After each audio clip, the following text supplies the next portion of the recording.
ये जो आवास पहले गरीब को ढूंढने से नहीं मिलते थे, ये पैसा कहां चला जाता था? शौचालय का पैसा पहले कहां चला जाता था?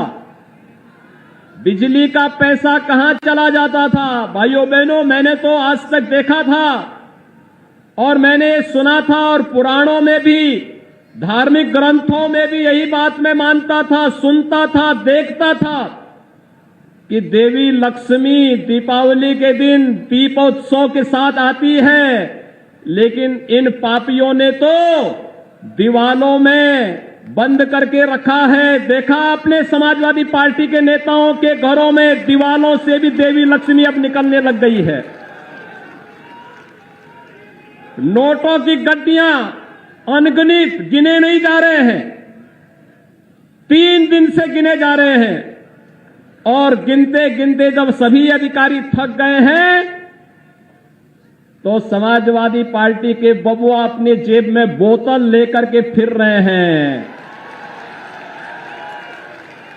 अब उनको अपना असली चेहरा जनता के सामने जब नहीं दिखाई दे रहा है तो स्वीडन में बनी हुई बोतल को अपनी जेब में रख करके एक नई नौटंकी करते हुए दिखाई दे रहे हैं।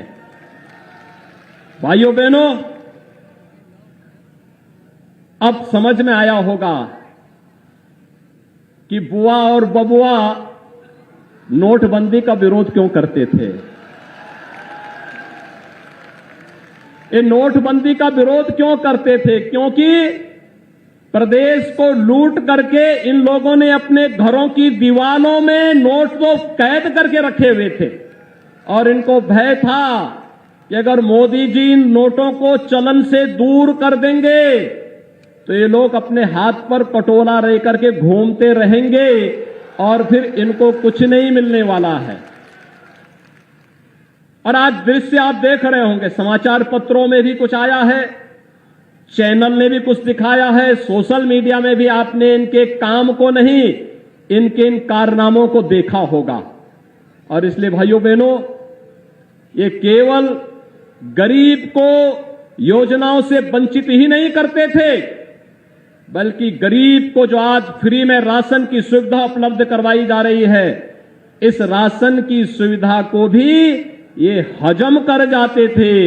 आज गरीब को फ्री में राशन मिल रहा है कि नहीं मिल रहा है? राशन की सुविधा कोरोना कालखंड में अच्छी सुविधा है कि नहीं है? और इस बार तो दाल भी मिली होगी और दाल भी अच्छी क्वालिटी की है, पैक्ड है पूरा। अगर सपा की सरकार होती भाइयों बहनों तो चाचा और भतीजे में लूट मच गई होती।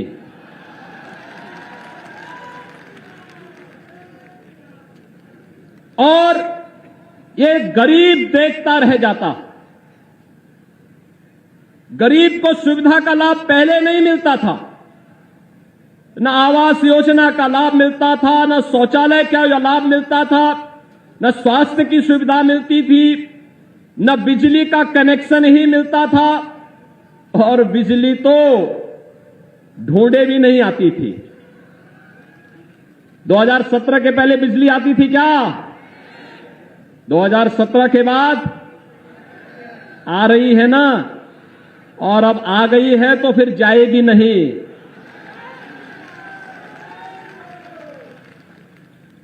पहले गरीब के लिए नौकरी आती थी और महाभारत के रिश्ते समाजवादी पार्टी के एक ही परिवार के सब निकल पड़ते थे, कहीं चाचा, कहीं भतीजा, कहीं बबुआ, कहीं मामा, कहीं भांजा और क्या क्या कौन कौन रिश्ते होते हैं, ये सभी रिश्ते वसूली में निकल पड़ते थे।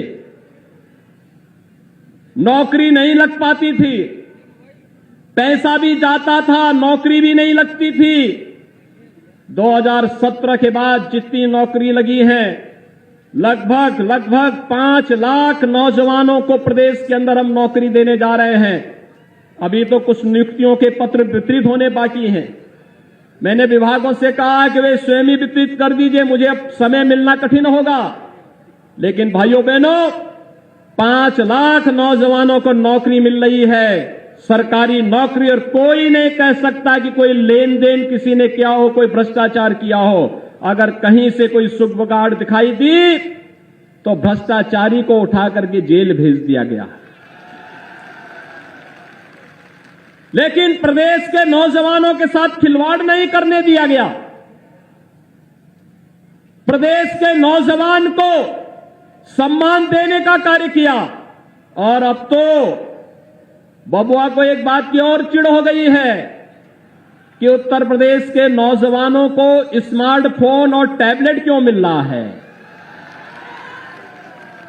क्योंकि ये स्मार्टफोन गरीब के हाथ में आए, ये स्मार्टफोन प्रदेश की बेटियों की हाथ में आए, ये टैबलेट का लाभ ऑनलाइन एग्जामिनेशन के लिए ही नहीं, ऑनलाइन एजुकेशन के लिए भी हमारा नौजवान करे, प्रतियोगी परीक्षाओं की तैयारी के लिए करे।